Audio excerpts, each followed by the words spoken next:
Welcome to the world of tomorrow. Today, as we're back with Futurama, baby, the reboot that brings back Futurama for an 11th season, bringing back that quirky comedy we loved so much.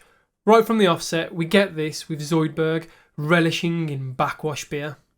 The first episode continually makes a joke of itself, the fact it's being rebooted, and by diving into the dangers of binging TV, which would have been even funnier if Hulu or Disney allowed us to binge the series.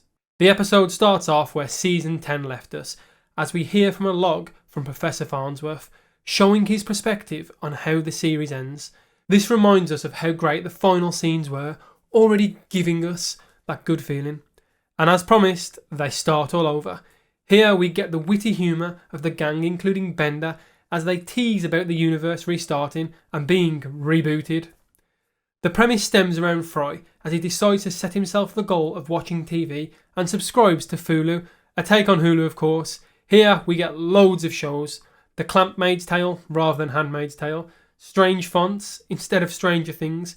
We also get Slumdog Millionaire, The Great Neptunian Bake Off, Blob's Burger, Greenish, and the best one I think is with Head Lasso. I do hope we see a return of some of these shows.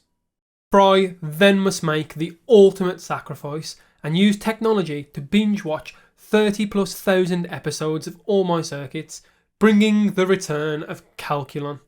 Here they use humour in a great way, explaining that no show should ever be rebooted multiple times, clearly a take on itself and many other shows like it, as we live in the age of reboots.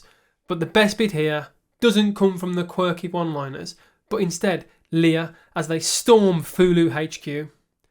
That's right, not only does she mention about multiple series, but a movie. Are we going to be getting our first Futurama movie? Not a 4-part special, but an actual cinema release movie. By far the best part of the episode, we see a quick ad break from Slurm Zero, showing us that this day and age is all about that reduced sugar, again highlighting how the show, even though rebooted, stays current. As the team fear for Fry's life inside the binge suit, they race to extend the show even more and even do a live performance in the hope to wean him off it. This doesn't end well as Bender misplaces his cigar and ends up destroying the set and burning the binge suit.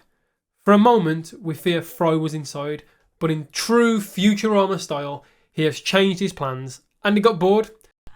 What up? That's right, 30,000+ episodes in, and he gets bored on the last two, blaming the bad writing as most shows these days become anticlimactic. Just as we think it's over, we get a quick court appearance where Fry shares the importance of binging, which again, if they'd released the full season, this would have gone down even better. Overall, the episode was okay. I think my expectations were slightly higher. I think the episode started strong, but fizzled out towards the end. Leah seemed to agree with Fry, which is odd and out of character. The opening choice of character with Calculon and the team were a wrong choice. And no, I'm not robophobic. I just don't think the robot were a good start. Space would have been a good shout, exploring the futuristic city, almost mirroring the first episode of Season 1. With that being said, the humour was still on point, from Bender's gags at the start about the universe freezing again, to Hermes and his one-man business meeting in a fancy restaurant. I reckon a solid 7 out of 10 and a nice start to the series. Let us know your thoughts and comments below and what you enjoyed most about the opening episode. And as always, we'll catch you next time with something new.